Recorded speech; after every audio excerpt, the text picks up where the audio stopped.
Neverness to Everness just finished their containment test live stream. And man, that showcase blew me away. We're getting so much, and it just goes to show we might be getting anime GTA before GTA 6 releases. And I say that to segue us into, they have a wanted system. So if you're driving recklessly, running into items, running over pedestrians, etc., they're gonna start saying cop tie you. You get more stars, and the police start adding more things on to getting at you. They can shoot at your tires just like GTA. They send like these flying drones at you, and it gets kind of crazy. They start like exploding your car and stuff, and it gets really hard to drive away. But once they catch you, then you have to pay to get released. Obviously, they're gonna have some kind of way to hold you back if you get arrested and you're doing bad things. Another thing that was showed is you can change the weather. You can change it from raining to snowing to sunny, and the NPCs actually interact with what's going on. So if it starts raining, the NPCs are going to be covering their head and running away, or some are just going to be covering their head and walking. If it's snowing, they're going to like leave tracks where they're walking. The cars are going to leave. There's no tracks in the snow, obviously. I don't know why I was thinking of a different word, but yeah, it really seems they're trying to like cook up the immersion of this game.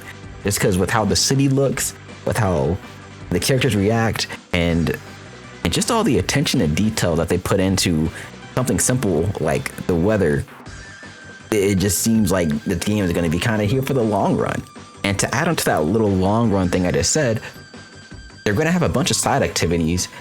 One being like a cooking mama type job, and then you're going to also be able to race online with your friends. What? Like, I just didn't expect them to do anything about racing online, or I know they're gonna let you probably play with your friends, but nothing like too crazy. Probably just like the simple like Genshin kind of thing where you guys get to go in like little dungeons together, and it's not even really worth it because you can probably do those dungeons by yourself and faster. So it just adds more things to do with your friends. So that's one thing that'll hold me in, at least. I love doing more sides, or at least more things in general with my friends. Like, that's what usually keeps me on a game, is if I can do things with my friends, then I usually stay on it for longer. But this game lets you buy houses. Like, what? And then you could probably customize them, because I see that they have a thing to where you can collect furniture.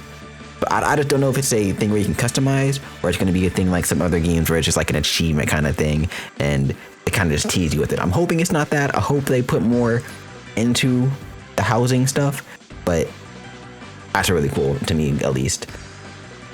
And then the last thing I wanted to talk about, Bully for Characters is a board game.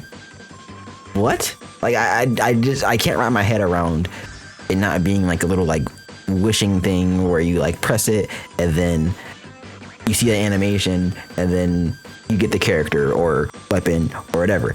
It's legit, you're rolling a dice and then you're moving on a board, and then your character stays there, and then like a 1.88% of getting an S tier character, but you can also get A characters, and then also you don't lose 50/50s in this game too. But that only worries me is because if you don't lose 50/50s, how are they making their money? And that makes me think of, are they going to make it to where you have to get dupes for these characters for some to be viable?